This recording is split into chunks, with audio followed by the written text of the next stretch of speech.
Di awal cerita, terlihat sebuah gedung megah bernama Valhalla, salah satu dari 3 lembaga pelatihan hunter terbaik. Ribuan hunter berjuang masuk setiap tahun, tapi hanya segelintir yang berhasil. Dengan tingkat persaingan ketat, hanya sedikit yang bisa lulus membawa kebanggaan nama Valhalla, bahkan sejak masa orientasi. Di dalam gedung megah itu, para peserta tengah berlatih keras, suara senjata beradu dan langkah kaki menggema di ruangan. Dari atas balkon, seorang pria tua berambut putih memperhatikan dengan tatapan tajam. Dia adalah Lesen Teol, inspektor ranking combat tertinggi Valhalla. Dengan sikap tenang namun penuh wibawa, ia mengamati setiap gerakan, seakan bisa menilai kemampuan mereka hanya dengan satu pandangan. Seseorang mendekati Lesen Teol dan berkata pelan, "Wow, kali ini juga ada banyak." Orang itu adalah Yo Min Jeon, penerus keluarga Yosin yang terkenal. "Ya, memang banyak yang ikut seleksi tahun ini," jawab Lesen Teol sambil tetap memperhatikan latihan di bawah. Yo Min Jeon tersenyum kecil. "Apa kau kesini untuk melihat keponakanmu?" tanya Lesen Teol tanpa mengalihkan pandangannya. "Ya, begitulah," jawab Yo Min Jeon. "Dalam keluarga kami benar-benar menaruh harapan besar pada Seyeon." Lesen Teol bergumam pelan, "Ye Seyeon." Tatapannya sedikit berubah, seakan mengingat sesuatu. Dia adalah gadis jenius dari keluarga Yosin, termasuk top 5 di Korea. Jika aku tak salah ingat, dia bisa menggunakan mana seperti orang dewasa ketika usianya baru 10 tahun. "Benar," sahut Yo Min Jeon, bangga. Pada usia 13 tahun, dia sudah mampu mengalirkan mana ke senjatanya. Dan saat berusia 16 tahun, dia mengikuti kompetisi keluarga, lalu muncul sebagai pemenangnya. Lesen Teol menambahkan, seakan membaca berkas yang ada di benaknya. "Itu semua yang tertulis di profilnya. Tapi, apakah ada lagi yang belum aku ketahui?" tanyanya dengan penasaran.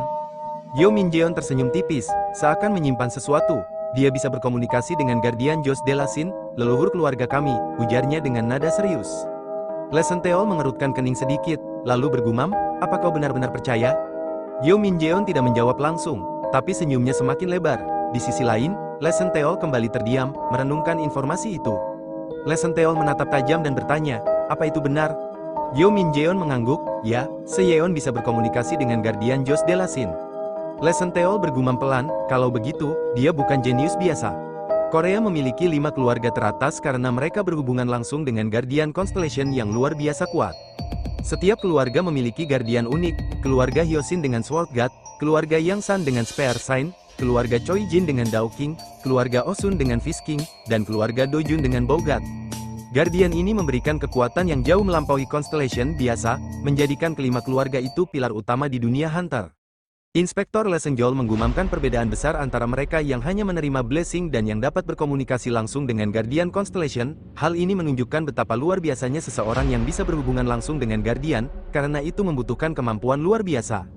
Yo Min Jeon, yang mendengar hal itu, mengakui bahwa keponakannya, Ye Seyeon, benar-benar seorang jenius. Ketika bertanya mengenai perkembangannya, inspektor memberitahu bahwa Seyeon belum memulai, tetapi ia akan segera memulai, mungkin dalam 30 detik. Yo Min Jeon tertarik dan ingin melihatnya. Namun inspektor menyarankan agar ia turun sendiri ke bawah jika ingin menyaksikan, karena di sana ramai dengan reporter dan orang-orang yang meliput. Yo Min Jeon, sedikit bercanda, mengatakan pada inspektor, "Bukankah kau seniorku?" Inspektor Lesen Jeol menjawab dengan serius, "Cuman dalam situasi seperti ini kau menganggapku sebagai senior." Namun, akhirnya inspektor menyetujui untuk membuka layar, karena dia juga penasaran. Kemudian, mereka melihat layar yang menampilkan Ye Seyeon.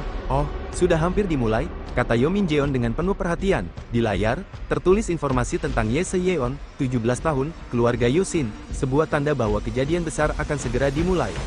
Ketika pertarungan dimulai, Inspektur Lesen Jeol melihat dengan tajam. "Kenapa mereka tenang-tenang begitu?" tanyanya. Yo Min Jeon menjawab, "Mungkin karena dia tahu yang sedang dilawan adalah Seyeon, dan dia sudah terkenal dengan kemampuannya." Meskipun demikian, Inspektur tetap merasa ada yang aneh, karena lawan Seyeon tampak tak punya semangat untuk bertarung sedikit pun. Lalu, hitungan mundur dimulai, 3, 2, 1, mulai. Yo Seyeon segera menghunus pedangnya dan menebas ke depan dengan kecepatan luar biasa. Inspektur mengamati dengan kagum, di usianya yang masih muda, dia sudah bisa memperkuat pedangnya dan mengendalikan mana dengan luar biasa. Ketika Seyuk menebas pedangnya ke arah Kim Jo-hyuk, suasana menjadi tegang. Namun, Kim Jo-hyuk tetap terlihat sangat tenang, seolah tak terganggu sedikit pun. Inspektur yang memperhatikan dari layar langsung bergumam, "Apa-apaan ini?" Ekspresi kaget pun tampak jelas di wajahnya. Pamannya Seyuk, Lee Songkol, juga terdiam, tidak percaya dengan apa yang dilihatnya. Penonton yang semula bersemangat kini terdiam, kemudian riuh dengan rasa kagum dan keterkejutan. Dalam sekejap, Kim Jo-hyuk melancarkan satu pukulan telak yang membuat Seyun terjatuh. Reporter dengan cepat mengumumkan, pemenangnya adalah Kim Jo-hyuk. Lemah berbeda dengan pertarunganku yang dulu. Sepertinya Kim Jong-il merasa sangat kecewa dengan pertarungan yang dia hadapi.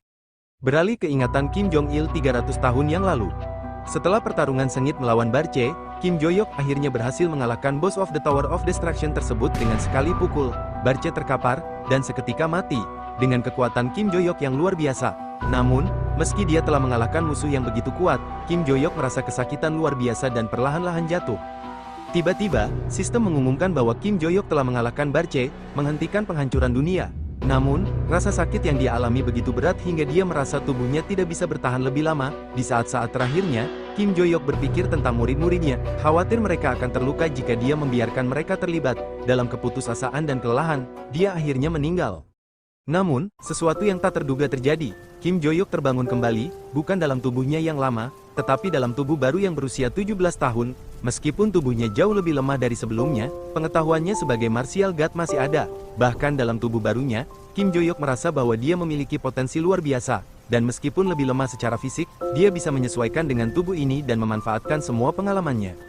Kim Jong-il yang baru saja berinkarnasi dalam tubuh yang lebih muda merasa sedikit puas, meskipun tubuh barunya lebih lemah dan lebih rapuh. Namun, pengetahuan yang dia peroleh selama bertahun-tahun sebagai martial god masih tetap ada. Dia yakin, dengan waktu, dia akan bisa menyesuaikan diri dengan tubuh baru ini dan menjalani kehidupan yang nyaman dan mewah, setidaknya sebelum munculnya Transcendent Windows. Tiba-tiba, sistem mengumumkan bahwa dalam 5 tahun, Tower of Deterioration akan muncul. Persiapkan dirimu, kata sistem. Kim Jong-il, yang kini merasa sedikit kesal, mengumpat, sial, apa bajingan ini punya dendam padaku, seharusnya aku membuangnya ke dalam lava dan tak akan menyesal. Dia merasa marah, tetapi dalam pikirannya juga terbesit keinginan untuk menghancurkan Tower of Protection dan menjalani kehidupan yang mewah dan tenang setelah itu. Kekayaan yang berlimpah sepertinya sudah ada dalam bayangannya. Namun, sebelum dia bisa berlama-lama dalam rencananya, sistem muncul lagi. Tolong ambil kembali senjata dan ingatan Anda di lantai 3, ruangan 5 di Valhalla. Kim Jong-il bingung, mengambil senjata dan ingatan di Valhalla. Aku paham soal senjata, tapi Valhalla itu tempat apa? Gumamnya. Dengan tekad, dia memutuskan untuk menemukan tempat yang disebut Valhalla dan mengambil apa yang diminta sistem.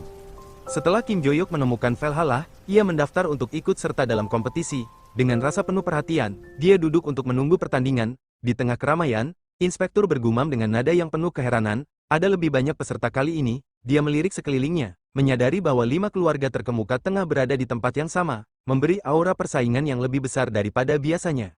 Kim Jo-hyuk, yang terlihat tenang, tidak terlalu memperhatikan keramaian itu. Ia tetap fokus pada tujuannya. Sementara itu, inspektur menatap Kim Jo-hyuk dan berkata, itu orang baru, kan? Lawannya kali ini adalah putra kedua keluarga Oh Se-hyuk, yang bernama Oh Se-hyuk. Oh Se-hyuk, yang berdiri di ujung arena, bergumam dengan percaya diri, dia adalah orang yang mengalahkan Seyun di hari pertama. Tampaknya, dia bisa dibilang biasa-biasa saja. Jika aku bisa mengalahkannya, namaku pasti akan semakin terkenal. Oh Se-hyuk tersenyum lebar, membayangkan bagaimana kemenangan atas Kim Jo-hyuk akan memberi keuntungan besar baginya. Sebelum pertandingan dimulai, Oh Se-hyuk dengan percaya diri berkata, bersiaplah, aku akan membuat Muko dengan cepat. Dia menatap Kim Jo-hyuk dengan sikap meremehkan. Kim Jo-hyuk, yang tidak terpengaruh, menatap Oh Se-hyuk dengan tenang dan bertanya, apa itu Ko? Apa itu singkatan? Oh Se-hyuk sedikit terkejut dengan pertanyaan itu, lalu menjawab dengan sabar, Ko, itu singkatan dari knockout, artinya membuatmu tidak bisa bangun lagi. Kim Jo-hyuk tersenyum kecil mendengar penjelasan itu, lalu dengan santai menjawab, oh, kalau begitu, PB. Oh Se-hyuk bingung, hah? Kim Jo-hyuk kemudian menjelaskan dengan nada yang lebih sinis, PB, artinya persetan, brengsek, dasar bajingan, sambil memberikan jari tengahnya kepada Oh Se-hyuk. Di tengah ketegangan itu, pertandingan pun dimulai. 3, 2, 1, suara reporter terdengar. Diceritakan bahwa Oh Se-hyuk tidak pandai dalam strategi atau seni bela diri, namun dia memiliki satu bakat yang hebat, tubuhnya yang luar biasa memungkinkannya melakukan apa yang orang lain tidak bisa lakukan, kecuali mereka memiliki mana. Meskipun hanya dengan sedikit latihan, kekuatannya bisa meningkat dengan cepat, bahkan tanpa usaha yang berarti, tubuhnya sudah cukup untuk membuatnya layak disebut seorang jenius. Sementara itu, Kim Jo-hyuk berdiri dengan tenang di hadapannya. Sudah kubilang, menyerahlah, ujar Kim Jo-hyuk dengan santai. Oh, ini, sahut Oh Se-hyuk dengan penuh amarah, melayangkan pukulan ke arah Kim Jo-hyuk. Bajingan ini, teriaknya. Kim Jo-hyuk hanya bergumam dalam hatinya, dengan tubuhku yang seperti ini, aku tahu aku tidak bisa menang hanya dengan bertarung fisik. Aku tidak tahu apa-apa kecuali kekuatan yang luar biasa. Tapi walaupun dia unggul dalam kekuatan fisik, itu tidak akan cukup untuk menang. Kim Jo-hyuk dengan gesit menghindari pukulan Oh Se-hyuk, lalu kembali bergumam. Dia juga membutuhkan seni bela diri untuk mendukung kekuatan fisiknya. Dengan gerakan santai namun terukur, Kim Jo-yuk tiba-tiba menendang kaki Oh Se-yuk, membuatnya kehilangan keseimbangan. Sebelum Oh Se-yuk bisa bereaksi, Kim Jo-yuk melayangkan telapak tangannya dengan keras ke tubuh Oh Se-yuk. Dorongan kuat itu membuat Oh Se-yuk terlempar ke belakang dan jatuh dengan keras. Penonton terdiam sesaat, kemudian suara reporter terdengar dengan lantang, inilah kemenangan untuk Kim Jo-yuk. Kim Jo-yuk berdiri tegap, tanpa ekspresi berlebihan. Kemudian Kim Jo-yuk bergumam lagi, ya, meski tubuh ini lebih lemah daripada tubuhku sebelum berinkarnasi, seharusnya tidak ada masalah untuk berburu monster dan menjadi hunter seperti sebelumnya. Setelah itu, Kim Jo-yuk keluar dari arena dengan tenang, tanpa menoleh sedikit pun ke belakang. Kerumunan orang di sekitar mulai gaduh, apa, Oh Se-yuk benar-benar dikalahkan hanya dengan satu pukulan hingga jatuh, seru salah seorang penonton dengan nada tidak percaya. Seseorang lainnya menimpali dengan raut kebingungan, aku juga tidak menyangka Oh Se-yuk akan kalah hanya karena serangan yang begitu sederhana.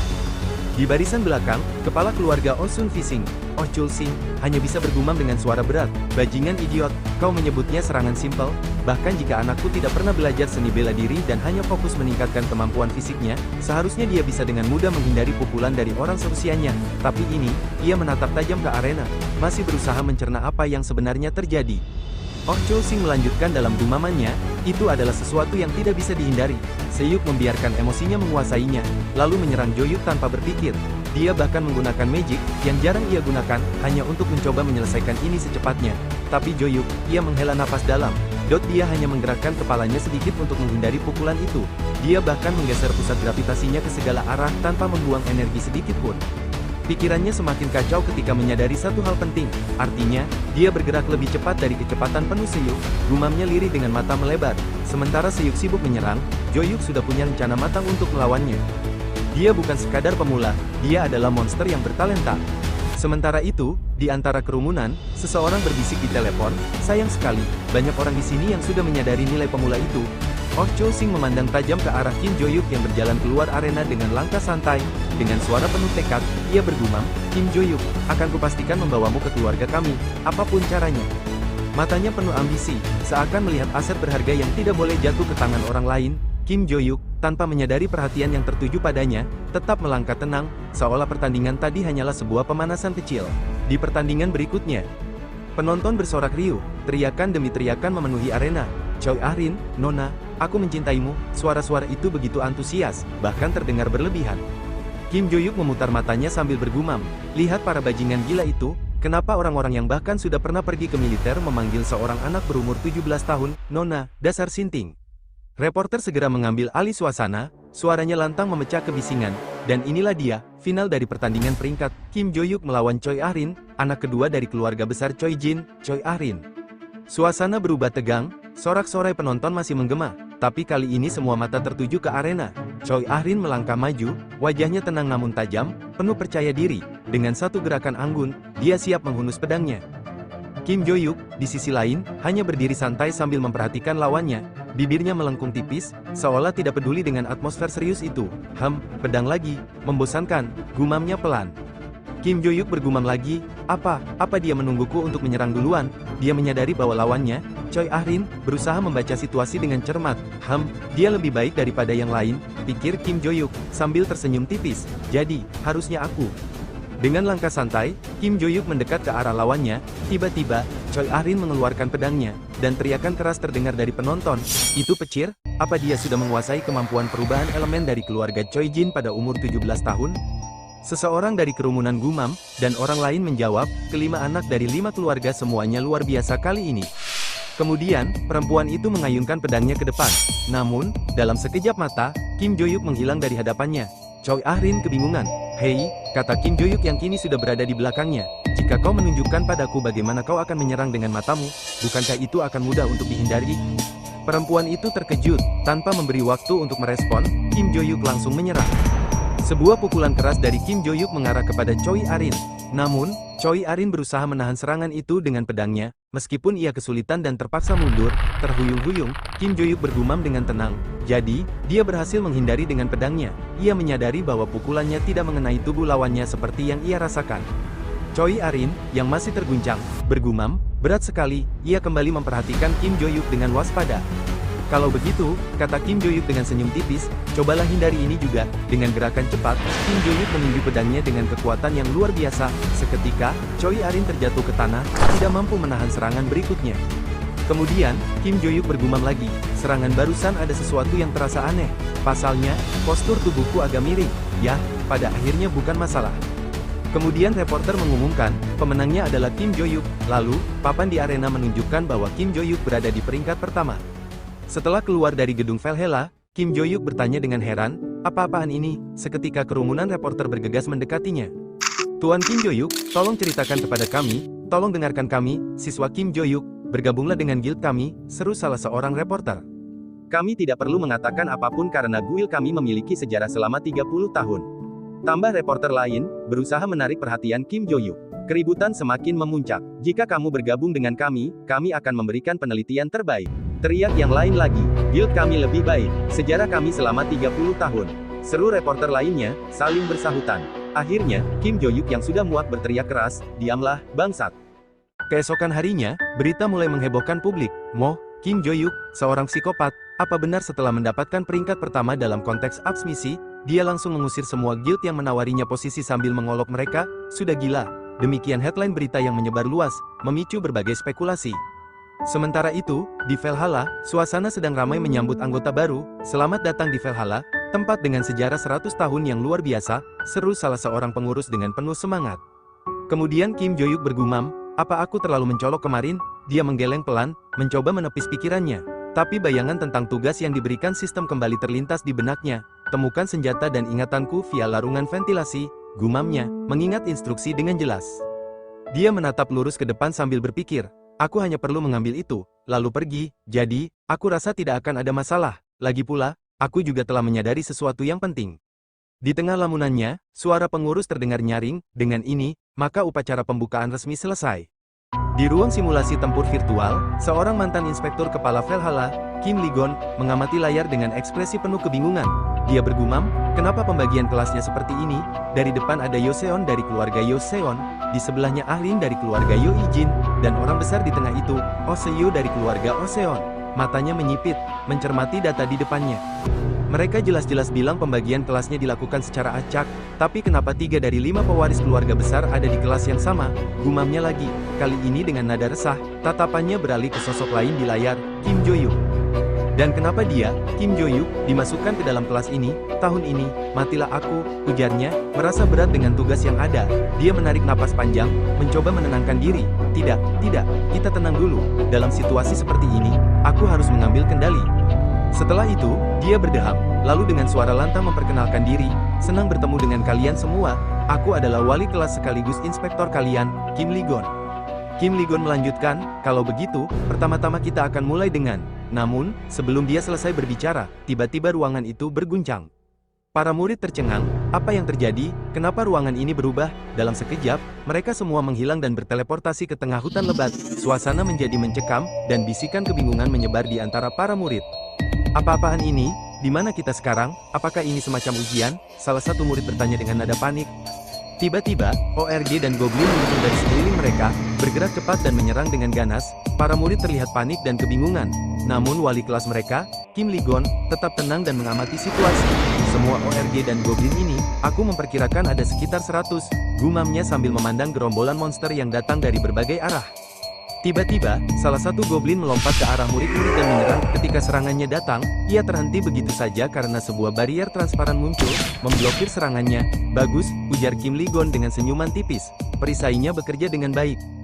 Dia menoleh dan memanggil, Kim Jo-yuk, kemarilah. Dengan suara yang tegas namun tenang, Kim Jo-yuk segera melangkah maju, mendekat dengan langkah santai namun penuh kewaspadaan. Wali kelas mengamatinya sejenak sebelum berkata, para monster ini, bisakah kau menghabiskan mereka sendirian?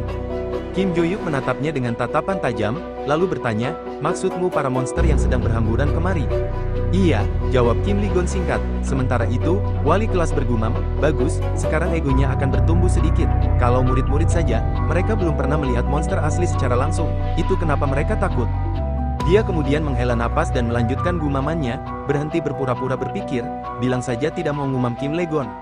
Setelah mendengar perkataan wali kelas, Kim Jo-yuk pun tertawa terbahak-bahak. Wali kelas, Kim Li-gon, menatapnya dengan bingung. lalu bertanya, apa kau tertawa? Karena kau tertawa begitu, berarti kau bisa mengatasi mereka sendirian, kan? Kim Jo-yuk tetap tersenyum santai dan menjawab, tentu saja, goblok. Wali kelas mengerutkan kening mendengar jawaban itu dan bergumam dengan kesal, kebanyakan bicara, sih. Lalu, dengan suara lebih keras, ia berkata, kalau begitu, maju sana. Kim Jo-yuk menatap wali kelas dengan ekspresi santai, lalu berkata, maksudmu apa? Dari yang aku tahu, kami seharusnya tidak melakukan tes seperti ini di hari pertama kami. Wali kelas terdiam sejenak, bingung dengan pernyataan Kim Jo-yuk, tapi akhirnya ia menjawab, kau memberikan tes ini, berarti ada hadiahnya, kan? Kim Jo-yuk tersenyum lebar, nah, itu benar, jika aku mengalahkan semua monster itu, maka apa yang akan kau pertaruhkan? Wali kelas menjawab dengan sedikit kebingungan, jika kau mengalahkan semua monster itu, maka aku akan melakukan apapun yang kau inginkan, jika itu bisa, kusanggupi. Kim Jo-yuk tersenyum tipis mendengar jawaban itu, lalu berkata dengan nada acuh tak acuh, jelek sekali hadiahnya, tapi, tidak ada salahnya menerima itu. Wali kelas berkata lagi dengan nada serius, kau pasti tidak paham, tapi monster di sistem ini menyerang seperti yang asli. Kim Jo-yuk hanya mengangkat alis, lalu menjawab dengan santai, bacot, kerahkan pedang itu sekarang. Wali kelas sedikit terkejut mendengar permintaan itu, hah, pedang? Tanyanya. Kim Jo-yuk menatapnya dengan santai, kau ingin aku bertarung dengan senjata, kan? Kau tidak mungkin berpikir aku akan melawan mereka dengan tangan kosong, kan? Wali kelas terdiam sejenak, lalu bergumam, setelah berpikir sebentar, dia pun menyerahkan pedangnya kepada Kim Jo-yuk. Dengan senyum tipis, Kim Jo-yuk menerima pedang itu, lalu melangkah maju dengan percaya diri, menebaskan pedangnya ke arah monster. Ketika Kim Jo-yuk menghunuskan pedangnya, para goblin di hadapannya langsung tertebas dalam satu ayunan. Beberapa goblin yang menyerang dari belakang pun tidak sempat menyentuhnya karena Kim Jo-yuk segera membalikkan tubuhnya dan menusukkan pedangnya ke arah mereka dengan presisi. Kim Jo-yuk bergumam pelan, sudah 300 tahun sejak aku memegang senjata. Ya, ini tidak buruk. Sambil mengayunkan pedangnya lagi, ia menambahkan, dulu, karena monster dunia tidak bisa menjalankan perannya, kami harus menggunakan segala jenis senjata yang tersedia. Tapi tetap saja, pedang adalah senjata yang paling familiar bagiku. Tiba-tiba, seekor monster besar melompat ke arahnya dan mencoba memukulnya. Namun, Kim Jo-yuk dengan cepat menghindar ke samping dan bergumam, seperti yang aku kira, pola serangannya sangat simpel. Dia menatap monster itu dengan mata tajam dan berkata pada dirinya sendiri, apa ini hanya NPC monster, palsu yang dibuat dengan cukup baik. Dengan gerakan cepat, Kim Jo-yuk menghunuskan pedangnya ke arah monster itu, menghancurkannya seketika. Para siswa yang menonton dari jarak aman hanya bisa terdiam dengan ekspresi penuh kekaguman. Sementara itu, wali kelas yang juga memperhatikan dari kejauhan tampak terkejut dan bergumam, tidak mungkin, pedang yang aku pinjamkan kepada Kim Jo-yuk hanyalah pedang biasa, itu tidak memiliki kekuatan sihir ataupun teknik khusus. Tapi bagaimana mungkin dia bisa mengalahkan mereka dengan begitu mudah? Wali kelas terus memandang Kim Jo-yuk, yang tampak tenang meskipun medan perang di sekitarnya penuh dengan kekacauan. Kemudian Choi Arin memandang Kim Jo-yuk dengan tatapan penuh keheranan sambil bergumam, sepertinya pedangnya menghisap monster, rasa kagum bercampur kebingungan terlihat jelas di wajahnya. Oh Se-yuk, yang berdiri tidak jauh darinya, hanya bisa berkata dengan nada kaget, ini gila, bagaimana mungkin? Kim Jo-yuk, yang tetap tenang di tengah situasi itu, dengan santai berkata, aku ingin pergi ke ruang konstelasi. Sambil berdiri tegak dengan percaya diri, di sekitarnya, para monster berhamburan, tak berdaya melawan kekuatan Kim Jo-yuk. Kim Jo-yuk pun menoleh ke belakang dan dengan tatapan tajam berkata kepada wali kelas, kau akan menepati janjimu, kan? Ucapnya dengan tegas, menyiratkan bahwa ia mengharapkan jawaban pasti. Kemudian, wali kelas pun terdiam sejenak, wajahnya terlihat kebingungan dan penuh keheranan. Ia memandangi Kim Jo-yuk yang berdiri dengan gagah di tengah medan, seolah tidak percaya dengan apa yang baru saja terjadi. Bagaimana mungkin dia bisa melakukan semua itu? Gumamnya pelan, hampir tidak terdengar. Namun, di balik kebingungannya, ia tahu satu hal, Kim Jo-yuk bukanlah murid biasa. Di sore harinya, wali kelas berdiri di depan kelas yang telah kembali ke tempatnya dan berkata, oke, jadi itu saja untuk hari ini. Pasti melelahkan karena ini kelas pertama kalian. Sekarang, pergilah ke asrama dan beristirahatlah.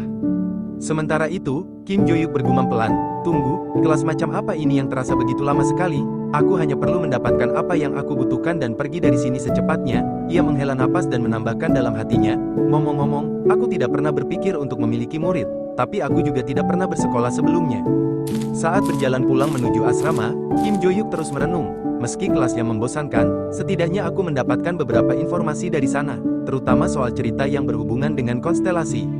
Ia melanjutkan gumamannya, ya, tidak ada hal seperti konstelasi dalam kehidupanku sebelumnya.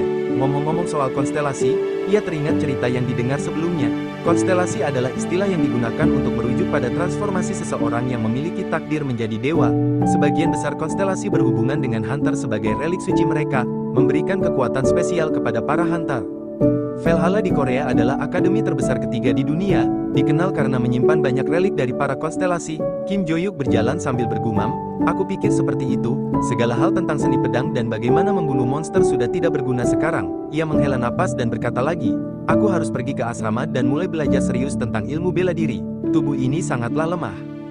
Tiba-tiba, Kim Jo-yuk mendengar suara langkah di belakangnya. Ia menoleh, dan terlihat Choi Arin sedang mendekat.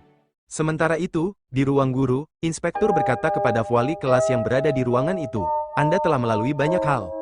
Wali kelas menghela napas dan menjawab, jujur saja, ini lebih memalukan. Dia kemudian berkata lagi, tidak, dipikir-pikir, ini tidak masuk akal. Apa dia sungguh anak SMA? Aku menciptakan 100 monster dalam ruang simulasi pertempuran virtual sebagai antisipasi kali ini. Tapi dia membunuh semuanya. Seorang anak SMA yang bahkan belum pernah bertemu monster. Itulah yang aku katakan. Inspektor Lesengkol mengangguk perlahan dan menambahkan, ini memang aneh. Dari yang aku lihat, Kim Jo-yuk tidak memiliki sesuatu yang spesial. Wali kelas menjawab dengan rasa penasaran. Apa tidak ada sesuatu di latar belakangnya? Inspektor menjelaskan, ya, anak itu yatim piatu. Dia berasal dari sebuah pantai kecil di daerah yang sangat berbahaya. Wali kelas terlihat bingung dan berkata, seorang yatim piatu, apa mungkin itu palsu? Inspektor menanggapi dengan tegas, aku sudah melakukan penyelidikan sendiri, dan itu asli. Lagi pula, apa kau pikir seorang penipu akan mencoba masuk ke Valhalla dan membuat keributan saat upacara masuk? Wali kelas mengangguk pelan, tampak memikirkan sesuatu. Ah, benar, gumamnya. Terlebih lagi, Anda bilang bahwa Kim Jo-yuk bertanya bagaimana cara masuk ke ruang konstelasi, tambah inspektor. Wali kelas mengingat kembali percakapan itu dan berkata, ah, iya, dia memang bertanya. Inspektor melanjutkan, setelah semester pertama, sebenarnya dia bisa masuk ke sana. Tapi, jika aku bertanya kepada kepala sekolah, dia mungkin akan membiarkannya masuk ke lantai bawah tanah pertama. Wali kelas tampak terkejut dan menjawab, aku sungguh berterima kasih. Sambil menyesap minumannya, inspektor berkata, karena aku yang membawamu ke sini, aku harus bertanggung jawab. Lagi pula, aku tidak tahu sepenuhnya tentang daerah yang dibatasi pada lantai kelima, tapi semuanya bisa masuk ke lantai pertama. Tidak ada masalah jika kau pergi lebih cepat. Wali kelas menghela napas panjang, ya, aku khawatir tentang apa yang akan terjadi tahun depan, ujarnya pelan. Inspektor menatapnya sambil bertanya, kenapa? Apa karena Kim Jo-yuk? Wali kelas mengangguk sedikit, itu juga, bahkan jika aku tidak terlalu memikirkan Kim Jo-yuk, Anda tahu bahwa kelasku punya 3 murid dari 5 keluarga besar, tidak mudah mengendalikan bahkan satu dari mereka, apalagi 3. Inspektor tersenyum tipis dan berkata lagi, jadi begitu, aku tidak ingin terdengar menghiburmu. Tapi ada kabar bahwa akan ada pertukaran murid dari keluarga Fentric di kelas lain. Wali kelas menjawab dengan wajah penuh kekhawatiran, jika kamu bilang Fentric, apakah mungkin itu benar keluarga langsung Fentric? Inspektor tersenyum tipis dan menjawab, Rodiki Fentric, nama yang cukup terkenal. Wali kelas mengernyit, mengingat sesuatu, Rodiki Fentric, aku yakin mendengar bahwa dia diusir karena membuat masalah di Akademi Inggris. Wali kelas tertawa pelan, tapi ada kelelahan di matanya. Hahaha, setelah mendengar ini, aku merasa sepertinya situasiku lebih baik daripada kelas sebelah, tambah wali kelas, mencoba untuk tetap tenang. Inspektor menatapnya dengan serius, ia akan menjadi tantangan. Di sisi lain Kim Jo-yuk berbalik ke belakang, menatap Choi Arin dengan kebingungan, lalu bertanya, ada apa? Choi Arin sedikit menunduk, wajahnya tampak malu, lalu dengan suara pelan berkata, ajarin aku, swordsmanship. Hah, kata Kim Jo-yuk, seakan-akan kaget dengan permintaan itu. Choi Arin berkata lagi, swordsmanship yang kamu tunjukkan sebelumnya, ajarin aku melakukan itu. Moh, ujar Kim Jo-yuk dengan santai, kenapa? Tanya Choi Arin, mencoba mendesak. Kim Jo-yuk menjawab, kenapa juga kau tanya? Aku cuma tidak ingin saja, tidak ada lagi yang mau kau bicarakan, kan? Aku pergi sekarang. Namun, Choi Arin tidak menyerah dan berkata lagi, ajarin aku swordsmanship. Wajah Kim Jo-yuk tiba-tiba berubah menjadi marah. Sudah aku bilang, aku tidak mau. Apa ada yang salah dengan telingamu? Berhenti mengikutiku. Aku tak punya niatan untuk mengajarimu. Jadi, pergilah sana, katanya dengan nada kesal. Kemudian, Kim Jo-yuk melangkah pergi, meninggalkan Choi Arin sendirian. Keesokan harinya di Valhalla, tepatnya di ruang kelas, Kim Jo-yuk bergumam pelan, aku sudah memperkirakan sebelumnya, tapi tubuh ini lebih buruk dari yang kuduga. Latihan seni bela diri atau apapun itu, aku tidak bisa melakukannya karena aku tidak punya magic power sedikit pun. Ditambah lagi, sangat sulit untuk mengontrol mana. Masalah tentang magic power ini bisa terselesaikan jika aku menemukan benda itu. Lalu setelah itu, aku akan mempersiapkan mana dalam tubuhku. Tiba-tiba seseorang memanggil Kim Jo-yuk, "Hei, Jo-yuk." Kim Jo-yuk menoleh, sedikit terkejut, dan mencoba mencari tahu siapa yang memanggilnya. Ternyata yang memanggil Kim Jo-yuk adalah Rodikil Ventrix, anggota keluarga utama Ventrix, ditemani pembantunya, Yuria De Felix. Rodikil mendekati Kim Jo-yuk yang sedang duduk dengan santai di bangkunya. "Oh, siapa kau?" tanya Kim Jo-yuk dengan nada datar, seakan tidak terpengaruh oleh kehadiran mereka. Rodikil bergumam dengan nada meremehkan, memang seperti ini orang-orang yang tidak berpendidikan, dia bahkan tidak tahu keluarga Ventrix. Rodikil menatap Kim Jo-yuk dengan senyum sinis, sementara Yuria hanya berdiri diam di belakangnya, mengamati situasi dengan tenang. Rodikil kembali berkata dengan nada percaya diri, "Aku akan menanyakan ini secara langsung, apa kau ingin menjadi lebih kuat?" Rodikil berasal dari keluarga utama Ventrix, salah satu keluarga paling berpengaruh. Dalam kebanyakan keluarga besar, kekuasaan dan kekayaan biasanya lebih banyak dimiliki oleh garis utama. Namun, keluarga Ventrix berbeda. Mereka memiliki Guardian Constellation, entitas S-Class atau lebih tinggi yang melindungi dan memberi kekuatan kepada keluarga mereka. Uniknya, keluarga Ventrix memilih pendekatan berbeda. Alih-alih Guardian Constellation hanya memberikan berkah kepada garis utama, mereka mengizinkan setiap anggota keluarga, termasuk cabang, untuk membuat kontrak langsung dengan Constellation. Hal ini menciptakan keseimbangan kekuatan antara keluarga utama dan cabang, menjadikan Ventrix salah satu keluarga terkuat di Eropa. Rodikil Ventrix, yang menikmati dukungan besar dari keluarganya, tumbuh menjadi pribadi yang sombong dan merasa superior. Namun, kesombongannya membawa bencana. Karena kerusuhan yang terjadi di Akademi British, Rodikil akhirnya dikeluarkan. Rodikil tersenyum dengan percaya diri setelah bergumam sendiri, seolah meyakinkan dirinya bahwa segala sesuatu akan berjalan sesuai rencananya. "Tidak apa-apa," katanya, "aku tidak akan bersedih, aku selalu mendapatkan apa yang aku inginkan, meskipun aku pernah ditendang keluar." Dia menghela napas, merasa yakin dengan statusnya sebagai anggota keluarga Ventrix yang terhormat. "Mereka pasti selalu membuat jalan bagiku." Lanjutnya, "Aku tetaplah anggota keluarga Ventrix."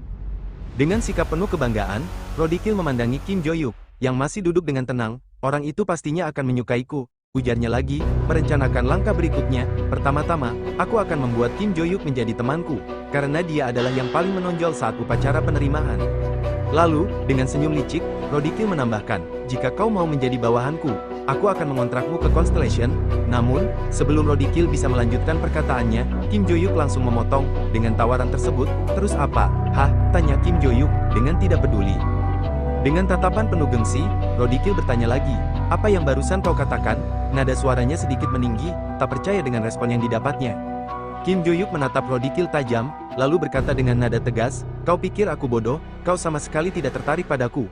Dari awal kau hanya menjembongkan dirimu sendiri, dan sekarang kau mengatakan omong kosong seperti itu, kau benar-benar bodoh." Kim Jo-yuk berhenti sejenak, lalu menambahkan, "Apa aku salah?" Rodikil mengepalkan tangannya, jelas merasa tersinggung. Dengan nada kesal dan wajah memerah, ia membalas, "Kau dasar berandal tak berpendidikan." Tiba-tiba, suara tegas memecah ketegangan, "Kembalilah ke kursimu, Rodikil Ventrix." Rodikil menoleh ke belakang dengan ekspresi tak percaya. "Apakah kau baru saja memanggilku dengan nama lengkap?" tanyanya dengan nada tajam. Yang berbicara ternyata adalah seorang inspektur. Dengan tatapan dingin, inspektur itu berkata, "Di sini bukan British Academy. Ini adalah Valhalla. Tidak peduli seberapa kuat keluarga Ventrix, kau tetap harus tunduk pada perintah inspektur di sini." Rodikil menggertakkan giginya, menahan rasa kesal. "Apa dia Li Sencol inspektur di Valhalla?" ujar Rodikil dalam hati. Dengan wajah kesal, Rodikil berbalik dan mulai pergi. Sebelum benar-benar meninggalkan ruangan, ia menoleh ke arah Kim Jo-yuk dan berkata, "Kita akan bertemu lagi, Kim Jo-yuk." Setelah itu, ia melangkah pergi dengan langkah cepat, meninggalkan suasana yang perlahan mulai mereda. Pada sore harinya, ketika Kim Jo-yuk pulang, dia bergumam pelan, "Aku tidak mendapatkan apa-apa hari ini, tidak satu pun petunjuk tentang Containation Room. Sebaliknya, aku malah terlibat masalah dengan orang bodoh seperti Rodikil. Sial." Dia menarik napas panjang dan melanjutkan gumamannya, "Sekarang, Guild luar semakin banyak mengirim rekrutan mereka ke sekolah. Mereka bahkan menggunakan murid dan inspektur untuk mencoba membujukku bergabung. Apa perkataanku waktu itu masih belum cukup jelas?" Saat langkahnya melambat, tiba-tiba dia mendengar suara yang familiar di belakangnya, "Ajari aku swordsmanship." Kim Jo-yuk menghentikan langkah dan menghela napas berat. Tanpa perlu menoleh, dia sudah tahu siapa yang berdiri di belakangnya. Dengan wajah setengah kesal dan lelah, dia berkata, apa kau tidak lelah terus begitu? Di asrama Valhalla, tepatnya di ruang kelas tinggi yang biasanya digunakan untuk siswa-siswa elit, suasana mendadak tegang. Tiba-tiba lampu tidur di ruangan itu pecah berkeping-keping setelah seseorang memukulnya dengan keras. Bajingan, ujar Rodikil, pandangan langsung tertuju pada sosok yang tampak marah, berdiri dengan tangan masih terkepal. Rodikil berdiri dengan amarah yang sulit dikendalikan. Sambil menatap puing-puing lampu tidur yang berserakan, dia bergumam dengan suara rendah, "Kim Jo-yuk, beraninya anak yatim piatu rendahan sepertimu menghinaku." Kata-katanya penuh dengan penghinaan, menggambarkan kemarahan yang mendidih dalam dirinya. Kemudian, dengan nada tegas, dia berkata, "Yuria, panggil Visera, ada seseorang yang harus segera aku urus." Matanya menyiratkan niat yang jelas, penuh dendam. Rodikil memanggil Yuria kembali, namun Yuria hanya terdiam tanpa memberi jawaban. Wajah Rodikil langsung mengeras. Dengan kasar, dia menarik rambut Yuria, membuatnya meringis kesakitan.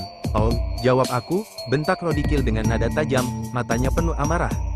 Kemudian, dia berkata lagi dengan dingin, "Apa kau masih berpikir kalau kau adalah putri tertua dari keluarga Palas? Hah? Harusnya aku sudah mengeluarkanmu dari keluarga kita sejak lama." Yuria menggeleng dengan cepat, suaranya bergetar. "Tidak, Tuan," jawabnya penuh ketakutan, sebelum akhirnya bersujud di bawah kaki Rodikil. "Hubungi Gisera," perintah Rodikil sambil melangkah mundur, membiarkan Yuria tetap bersujud. "Ada seseorang yang perlu aku urus." Dia berhenti sejenak, lalu menambahkan, "Dan anak dari keluarga Haris di kelas 2, katakan pada Ventrik kalau aku ingin bertemu dengannya. Cepat lakukan." Yuria mengangguk cepat tanpa berani mengangkat kepalanya. "Mengerti," jawab.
Joyuk tersenyum kecil dan menjawab dengan nada datar, "Tidak," dan dia menolak notifikasi dari ponselnya. Shin pun berpindah ke kamar Kim Joyuk. Dia duduk di tempat tidurnya, bergumam pada dirinya sendiri, "Aku masih terkejut tadi, bagaimana mungkin seorang murid bisa langsung mengirimkan 10 juta won?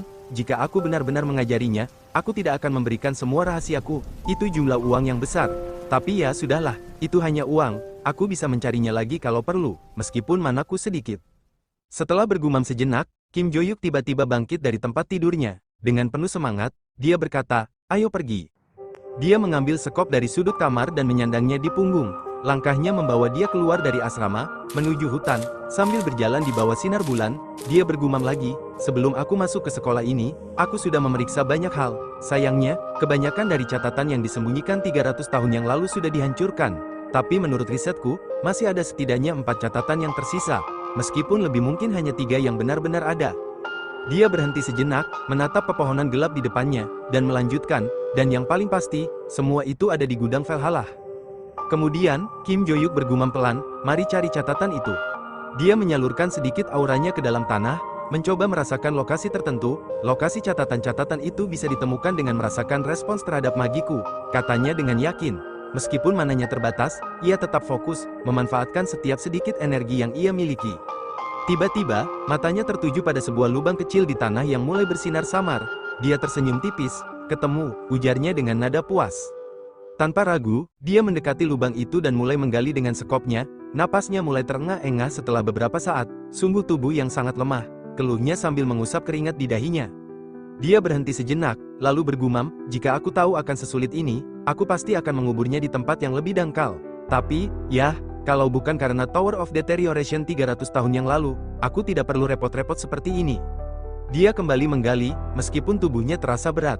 Kemudian Kim Jo-yuk bergumam lagi, dunia ini sedang berada di ambang kehancuran, dan tidak ada ruang lagi untuk kekayaanku. Jadi, aku membuat catatan yang mencatatkan dan menaruh semuanya di sini. Isi dalamnya masih aman, kan? Aku harap begitu. Lalu, setelah sekian lama menggali sampai matahari pun mulai terlihat, dia berkata, aku akhirnya menemukannya, catatan-catatan itu. Namun, dia langsung bertanya lagi, tapi di mana lubang kuncinya? Sambil mencari-cari, dia berkata lagi, ini dia, tapi kunci biasanya tidak akan sesuai dengan lubang kunci ini. Kemudian, Kim Jo-yuk mengeluarkan magic dari tangannya dan berkata, aku akan membuat sebuah benang dari magic, dan dia berkata, lalu, aku akan membentuknya menjadi sebuah kunci. Dia memasukkan kunci itu ke lubang kunci, mencoba memutarnya sambil berkata, bagus, bisa masuk. Saat kunci itu bekerja, pintu rahasia terbuka. Kim Jo-yuk melangkah lebih dalam, melihat pemandangan menakjubkan di hadapannya, harta karun dan emas-emas berhamburan di seluruh ruangan. Dengan senyum puas, dia berkata, apa kalian baik-baik saja, anak-anakku? Kemudian Kim Jo-yuk menatap harta karun yang ada di hadapannya. Lalu dia bergumam, sekarang aku tidak perlu khawatir soal uang lagi, aku bisa mencari itu. Namun, matanya tertarik pada sebuah batu berwarna ungu yang bersinar samar di antara harta karun tersebut.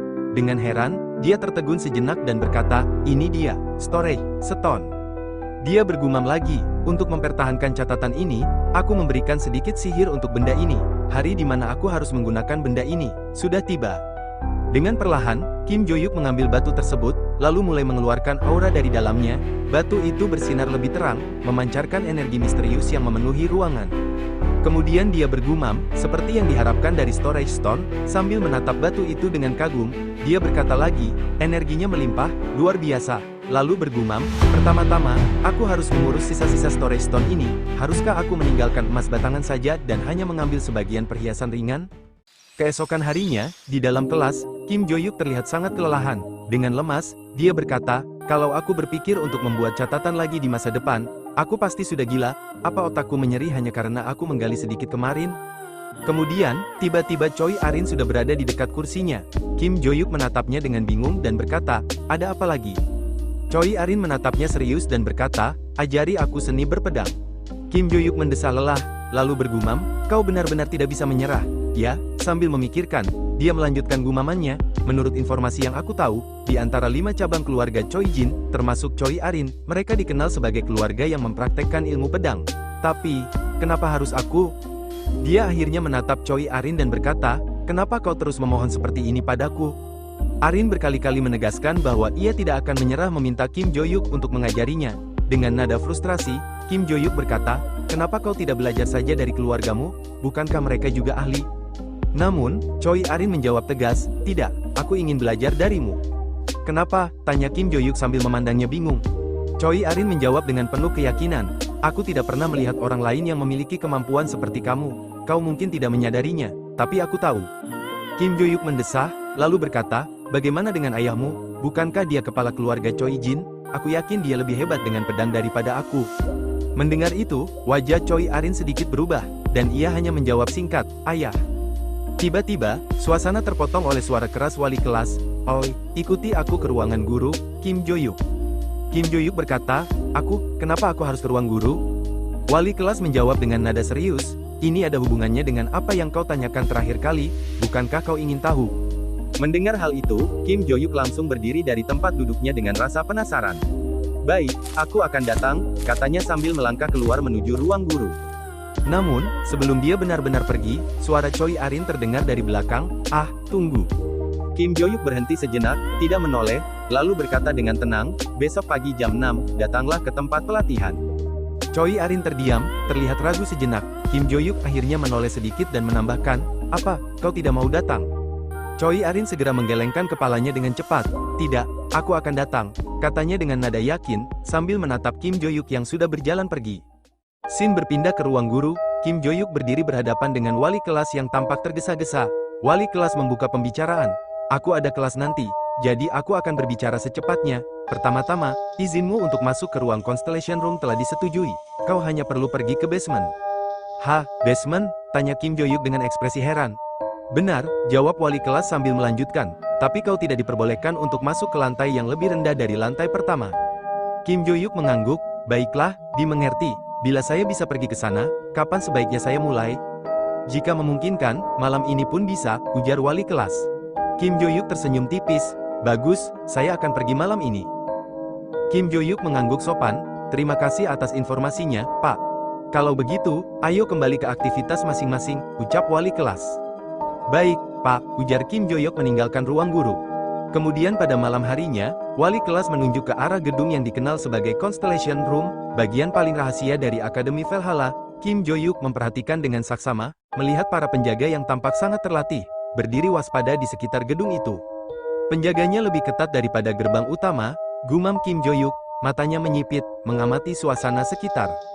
Wali kelas mengangguk sambil berkata, itu menunjukkan betapa pentingnya Constellation Room. Tempat ini adalah alasan mengapa Akademi Valhalla menjadi salah satu dari 3 akademi terhebat. Kim Jo-yuk menghela napas ringan, lalu berkata, bukan hanya penjaganya, mereka bahkan menutupinya dengan segala macam bentuk sihir. Ini benar-benar tertutup rapat kecuali untuk pintu masuk. Kim Jo-yuk melangkah sedikit lebih dekat dan bertanya dengan nada serius, Guru, bolehkah saya menanyakan sesuatu? Wali kelas menoleh dan menjawab, tentu saja, apa itu? Kim Jo-yuk bertanya dengan penuh rasa ingin tahu, apa yang terjadi jika seseorang menyusup ke lantai kedua, apakah dia akan dianggap sebagai kriminal? Kemudian, wali kelas berkata, kau tidak akan dianggap sebagai kriminal, tetapi kau akan dikeluarkan. Selain itu, akal sehatmu akan hilang sebelum kau meninggalkan sekolah. Kim Jo-yuk terkejut dan berkata, saya akan kehilangan akal sehat? Wali kelas mengangguk, benar.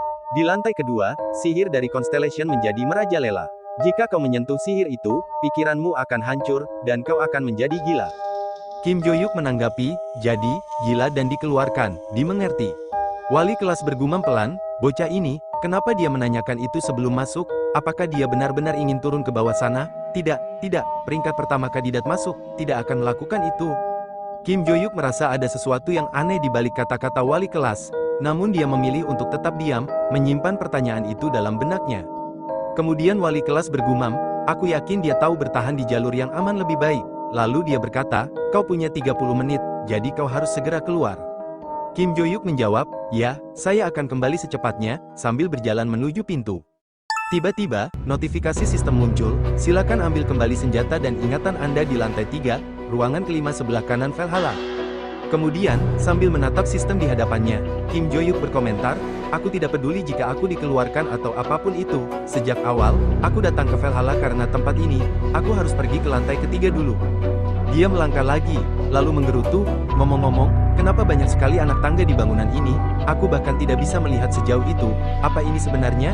Dia berhenti sejenak, lalu menambahkan, penjara, aku yakin penjara ada di lantai pertama, tapi apa benar ini, tidak terlihat begitu penting, ngomong-ngomong, haruskah aku pergi lebih dalam? Tiba-tiba, notifikasi sistem muncul, Anda telah memenuhi persyaratan, Anda akan dipindahkan ke ruangan. Ruangan, Kim Jo-yuk bertanya dengan bingung, tapi sebelum dia bisa berpikir lebih jauh, dia tiba-tiba berpindah ke suatu tempat. Kim Jo-yuk menyipitkan matanya ketika mendengar suara itu, sudah cukup lama, Kim Jo-yuk.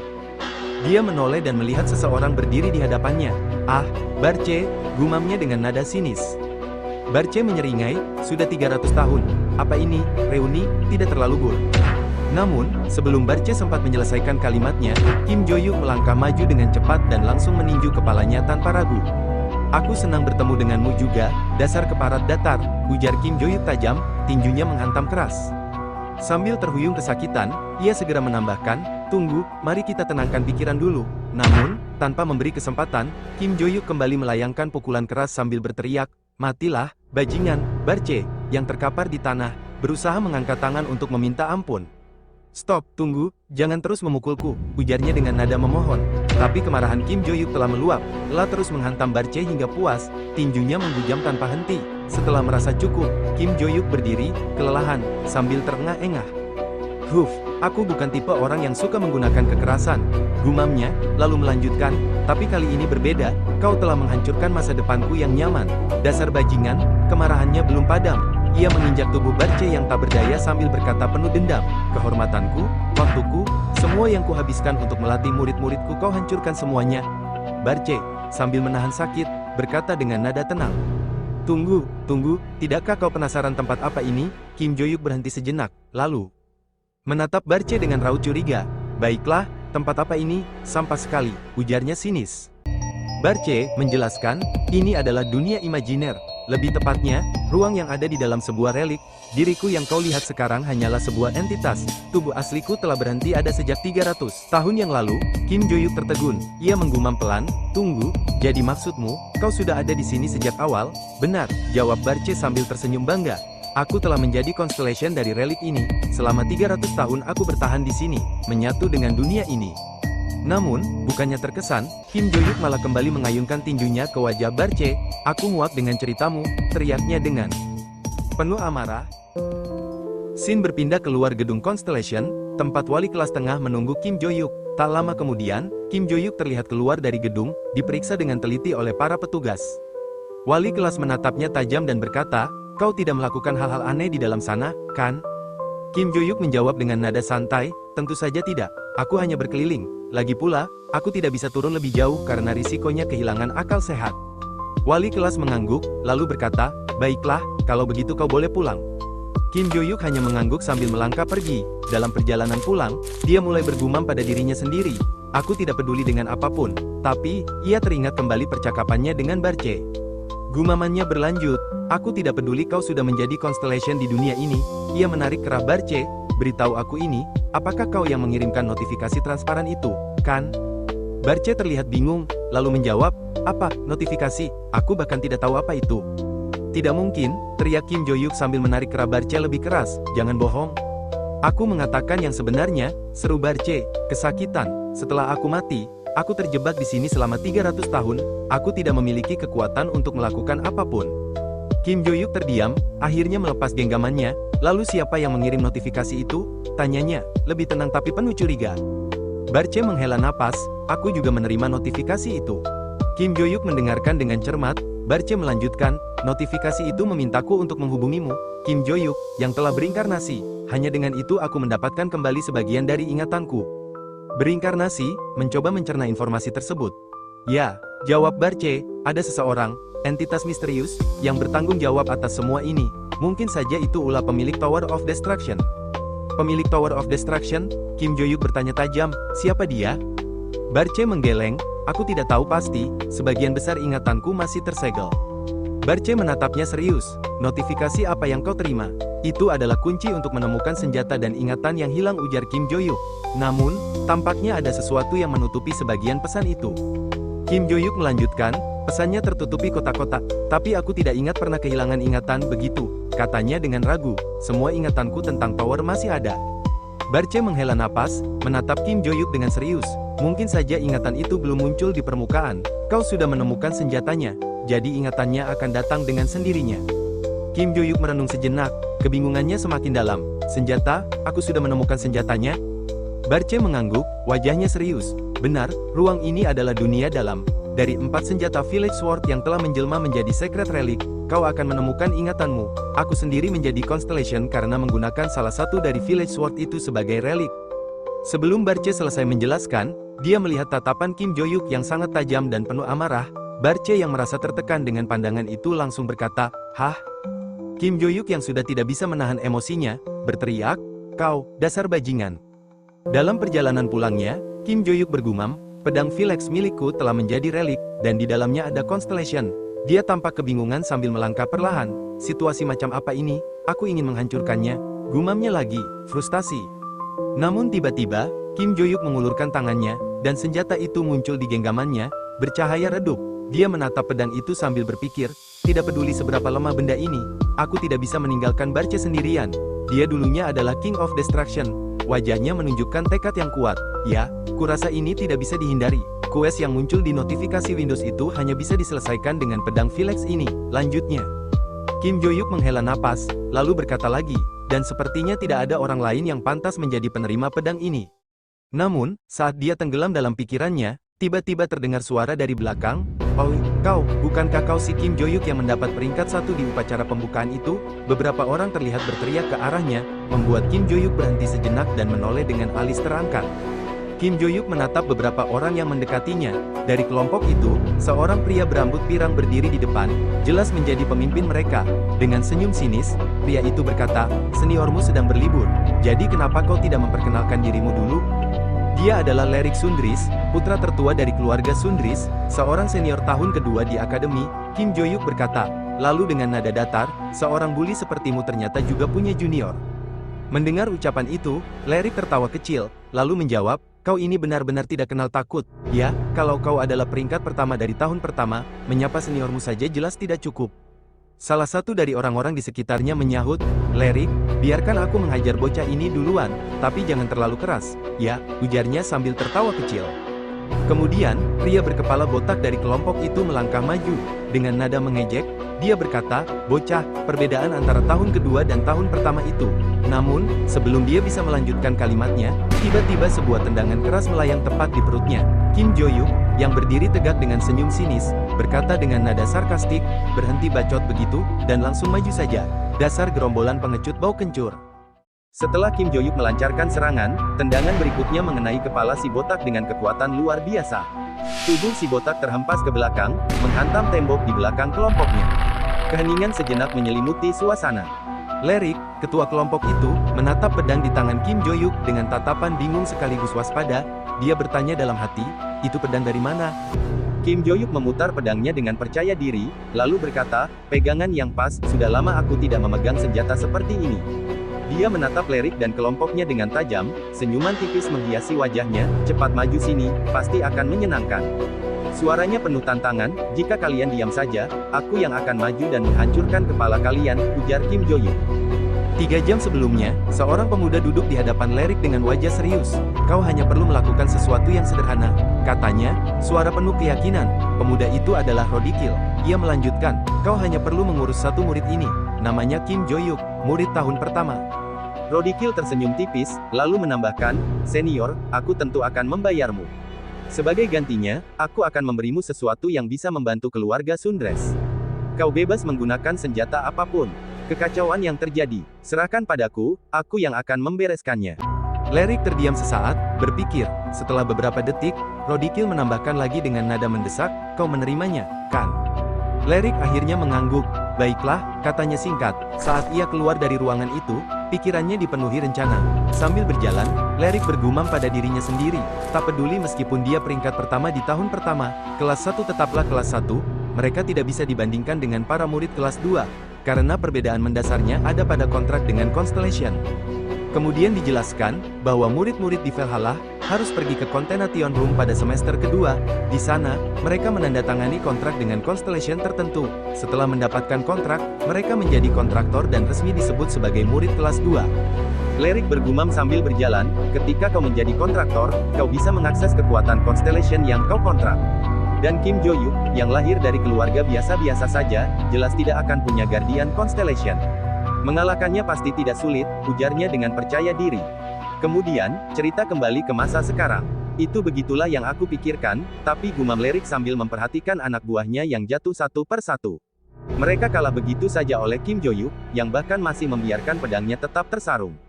Tiba-tiba, seorang pria berbadan besar dengan rambut merah berteriak, "Dasar pendatang baru bajingan." Namun, sebelum pria itu bisa berbuat banyak, Kim Jo-yuk melangkah maju dengan tegas dan mengayunkan pedangnya mengenai kepalanya, membuat pria tersebut terjatuh ke tanah. Dari belakang, seseorang mencoba menyerang Kim Jo-yuk dengan serangan mendadak, sambil berkata, "Metei kau." Namun, Kim Jo-yuk dengan cepat menghindar, membuat serangan itu meleset. "Kau menyerang ke arah yang salah," ujar Kim Jo-yuk dengan santai, lalu memutar tubuhnya dan memberikan serangan mengenai kepalanya, membuat lawannya terjatuh ke belakang. Lerik mengamati dengan heran. Apa yang sebenarnya terjadi? Pikirnya, kami, murid kelas 2 yang sudah terlatih dalam seni bertarung dan strategi, tidak mampu melawannya. Kim Jo-yuk terlihat begitu tenang, setiap gerakannya sederhana namun tepat sasaran. Lawan-lawannya kewalahan menghadapi teknik bertarung yang unik itu, seolah-olah dia selalu berada satu langkah lebih maju. Kemudian Kim Jo-yuk berkata, "Hei, bukankah tadi aku bilang akan menghancurkan kepala kalian yang hanya diam saja?" ucapannya membuat mereka semua bergumam penuh keraguan. Sialan, apa kita benar-benar harus maju? Melihat kegelisahan anak buahnya, Lerik berteriak, jangan takut dengan bocah itu, dia cuma murid tahun pertama. Kim Jo-yuk tersenyum sinis, lalu berkata, oh, jadi hanya pemimpin kalian yang masih punya nyali, ya, bagus. Diam kau, balas Lerik dengan nada geram sambil maju mendekat dengan langkah penuh keyakinan. Namun, tiba-tiba, ujung pedang Kim Jo-yuk sudah berada di perut Lerik, dan dengan nada tenang, Kim Jo-yuk berkata, kenapa kau diam saja? Tanpa memberi kesempatan bagi Lerik untuk bergerak, dia mendorong pedangnya, dan Lerik pun terlempar mundur, terkapar di tanah, dan pingsan. Kim Jo-yuk menatapnya tajam, bangunlah, brengsek, sambil menamparkannya. Siapa kau, dan kenapa membawa teman-temanmu untuk mengincarku? Tanyanya dengan suara keras. Lerik berusaha bangkit sambil terengah-engah, apa kau tidak dengar tadi? Kami ini senior di atasmu. Kim Jo-yuk tertawa sinis. Jadi, para senior membawa senjata dan mengincar seorang murid tahun pertama. Apa itu hal biasa di sini? Tanyanya dengan nada mengejek. Katakan siapa yang mengirimmu. Lerik, dengan napas yang masih tersengal-sengal, menjawab, kami hanya ingin menguji peringkat pertama kelas 1, itu saja. Kim Jo-yuk menggelengkan kepalanya dengan ekspresi kecewa. Apa-apaan itu? Ini yang kau sebut loyalitas. Benar-benar berandalan. Aku jadi tersentuh, katanya dengan nada sinis. Kim Jo-yuk kemudian melangkah pergi, tetapi sebelum dia benar-benar beranjak, dia menambahkan, baiklah, kalau begitu aku akan pergi.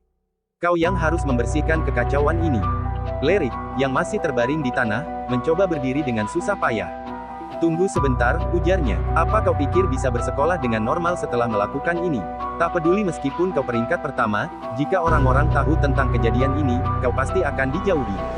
Kim Jo-yuk berhenti sejenak dan menoleh. Ya, terserah. Bukankah kau sendiri yang akan dirugikan jika kejadian ini tersebar? Kim Jo-yuk menambahkan, beberapa murid tahun kedua mengeroyok seorang murid tahun pertama tapi, malah berakhir dihabisi. Dia melanjutkan dengan nada tegas, jika cerita itu tersebar, kau sendiri yang akan malu di sekolah ini jadi, pikirkanlah dengan bijak. Dengan tatapan yang sinis Kim Jo-yuk melanjutkan, jika kau memang ingin lulus dan bergabung dengan guild. Setelah mengatakan itu, Kim Jo-yuk berbalik pulang, meninggalkan mereka yang masih terkapar di tanah. Scene berpindah pada Rodikil yang sedang memandangi ponselnya. Dia bergumam, sebentar lagi pasti ada telepon. Tak lama, ponselnya berdering. Dengan cepat, dia melihat nama yang muncul di layar, Lerik Sundris. Ini dia, gumam Rodikil. Rodikil mengangkat telepon dengan nada santai. Senior, apakah kau memberikan pelajaran yang bagus untuk Kim Jo-yuk? Tanyanya. Namun, di sisi lain, Lerik langsung menjawab, Rodikil, aku melepaskan pekerjaan ini, kata Lerik dengan suara serius. Kata-kata itu membuat Rodikil terdiam sejenak, tidak mengerti apa yang sebenarnya terjadi. Kemudian, Rodikil berkata lagi, apa yang kau katakan? Lerik menjawab dengan nada tegas, mulai sekarang, jauhilah apapun yang berkaitan dengan Kim Jo-yuk. Rodikil mengernyit, lalu bergumam pelan, kenapa bajingan ini berubah pikiran? Beberapa saat lalu, dia terlihat sangat percaya diri. Kemudian Lerik berkata, jadi, akan kututup teleponnya sekarang. Namun, Rodikil langsung menyela, tunggu sebentar. Ia menambahkan, jika kau berkata demikian karena kau dihajar oleh Kim Jo-yuk sebelumnya, bagaimana kalau melaporkannya ke administrasi? Lerik terdiam sesaat, mencoba menenangkan pikirannya yang kacau. Rodikil kembali mencoba meyakinkan, jika ada luka yang terlihat, bukankah itu cukup sebagai bukti? Bisakah setidaknya kau melakukan itu? Jika kau melakukannya, aku akan memberikan pembayaran penuh seperti yang dijanjikan. Aku bahkan akan mencoba membuat keluargaku mendanai kalian. Lerik menarik napas dalam, lalu menjawab dengan nada serius. Bahkan jika keluarga Ventrix setuju untuk mendanai kami, kehormatan yang telah hilang tidak bisa dikembalikan. Dengan kalimat terakhir itu, Lerik menutup telepon. Kemudian Rodikil berkata, halo, apa kau di sana? Namun, tidak ada jawaban. Rodikil menggeram, Lerik, dasar bajingan tidak berguna, lalu melempar ponselnya ke lantai dengan penuh amarah. Dia termenung sejenak, menenangkan pikirannya yang mulai kacau. Setelah beberapa saat, dia berpikir dan kemudian berkata, hei, Yuri. Iya, jawab Yuri, kau sudah hubungi di Sera, kan? Tanya Rodikil dengan nada tajam. Yuri mengangguk, lalu berkata, ya, saya sudah menginformasikannya bahwa Anda ingin bertemu secara pribadi, hanya saja dia jauh dari sini, itu membutuhkan waktu untuk sampai ke sini. Rodikil mendengus tidak sabar, hanya saja, di mana dia sekarang? Tanya Rodikil penuh amarah. Scene berpindah ke Meksiko, di Akademi Aripia, gerombolan orang tergeletak di tanah, baru saja dihajar habis-habisan. Di tengah kekacauan itu, seorang pemuda dengan luka sayatan di wajahnya menatap ponselnya, dengan suara rendah dan penuh perhatian. Dia berkata, Apa? Dia ingin aku datang ke Korea? Pemuda ini adalah diserah Ventrik, dia mengangkat alisnya, lalu berkata, datang ke Korea untuk mengatasi seseorang bernama Kim Jo-yuk, katamu, hadiahnya sudah disiapkan, jadi begitu. Dia tersenyum kecil, lalu melanjutkan, tidak ada orang yang bisa aku minta uang setelah diusir dari sini, sungguh suatu keberuntungan. Keesokan harinya, sekitar jam 6 pagi, di ruang latihan Valhalla, Kim Jo-yuk berdiri mengamati ruang latihan yang sangat luas. Dengan nada kagum, dia berkata, wow, ruangan latihan sebesar ini, apa ini karena sekolah ini memang sebesar itu, ini membuatku bersemangat untuk berlari. Tiba-tiba, sebuah suara terdengar, kenapa kau ada di sini? Kim Jo-yuk menoleh dengan cepat, wajahnya bingung, apa, siapa itu, Barce, dari mana kau berbicara denganku? Suara itu menjawab, aku sekarang berada di dalam pedang yang disegel, kenapa kau begitu terkejut? Kim Jo-yuk tertawa kecil, aku terkejut karena aku pikir kau berhasil keluar entah bagaimana. Kalau begitu, aku akan menghajarmu lagi dan menyeretmu kembali. Barce terdiam sejenak lalu berkata, itu tidak seperti itu, jadi jangan khawatir. Ya, jika seperti itu semuanya baik-baik saja. Sambil melakukan pemanasan, ia menambahkan, ngomong-ngomong, apakah kau yakin baik-baik saja? Barce menjawab, apakah kau berbicara tentang situasiku? Tidak, aku berbicara tentang pedangnya, pedang itu yang menjadi artefak dan sekarang disimpan di Valhalla, kita pergi dari ruangan konstelasi dengan itu. Barce menimpali dengan tenang, tidak perlu khawatir tentang itu karena aku sudah mengganti pedang itu dengan replika. Itulah yang aku khawatirkan, dari mana kau belajar kemampuan untuk membuat replika? Barce menjawab, ketika aku mendapatkan kesadaran, aku kehilangan seluruh kekuatanku, tapi aku dapat membuat replika sejak awal, meskipun aku tidak tahu kenapa aku mempunyai kemampuan ini sejak awal. Kim Jo-yuk kemudian melakukan peregangan, melenturkan tubuhnya ke belakang. Ia berkata dengan santai, aku tidak banyak tahu. Ketika Kim Jo-yuk meregangkan pinggangnya, dia melihat ke belakang dan tiba-tiba Choi Arin datang dengan posisi terbalik. Kim Jo-yuk pun berkata, oh, kau datang. Choi Arin langsung bertanya, apa kau akan mengajariku teknik berpedang sekarang? Namun, Kim Jo-yuk menjawab dengan santai, tidak, kita akan mulai dengan meningkatkan staminamu. Choi Arin terlihat bingung dan bertanya, kenapa, kau bisa pergi jika kau tidak ingin, ujar Kim Jo-yuk. Choi Arin menanggapi dengan tegas, tidak, akan kulakukan, jadi, sekarang lakukan beberapa pemanasan, ujar Kim Jo-yuk. Baik, jawab Choi Arin. Kim Jo-yuk bergumam, jika aku memikirkan ini lebih jauh, meningkatkan stamina adalah langkah pertama yang penting. Dengan stamina yang cukup, seseorang akan mampu menyerap dan mengontrol mana dengan lebih baik. Namun, metode pelatihan saat ini terasa aneh. Mereka lebih fokus pada peningkatan mana daripada stamina. Bahkan Choi Arin, meskipun memiliki cadangan mana yang melimpah, hanya memiliki stamina setara dengan seorang murid pemula yang baru memegang pedang. Setelah beberapa saat, Choi Arin berkata, aku selesai dengan pemanasan. Kim Jo-yuk mengangguk dan berkata, bagus, jadi mari kita lanjut ke latihan yang sesungguhnya. Oke, jawab Choi Arin dengan semangat. Mereka pun mulai latihan bersama, melakukan push up dan angkat beban, fokus untuk meningkatkan kekuatan fisik mereka. Beberapa saat kemudian, Choi Arin mulai kelelahan. Dia terengah-engah, lalu Kim Jo-yuk menatapnya dan berkata dengan tenang, kita baru saja mulai. Choi Arin, yang masih terengah-engah, menatap Kim Jo-yuk dengan bingung, apa yang kamu katakan? Kemudian Kim Jo-yuk berkata, apa, berhenti berbaring dan berdiri, kita masih perlu berlari sejauh 20 km. Choi Arin yang mendengar itu langsung terkejut dan berkata, 20 km. Shin pun berpindah ke kelas 1A, lalu Kim Jo-yuk bergumam, apa dia baik-baik saja, meski pelatihan dia lebih keras dari sebelumnya, dia melakukannya dengan baik, dia memiliki fisik yang layak dikembangkan. Tiba-tiba Bu Guru berkata, semua diam, hari ini kita akan mengadakan tes tulis sederhana. Dia adalah inspektur 3 tingkat atas Valhalla dan pengawas subjek dimensional monster yang bernama Lilia. Lalu, Bu Lilia berkata, sementara aku menjelaskan secara singkat di hari pertama, aku telah memberitahu kalian untuk belajar mandiri sedikit tentang dimensional monster.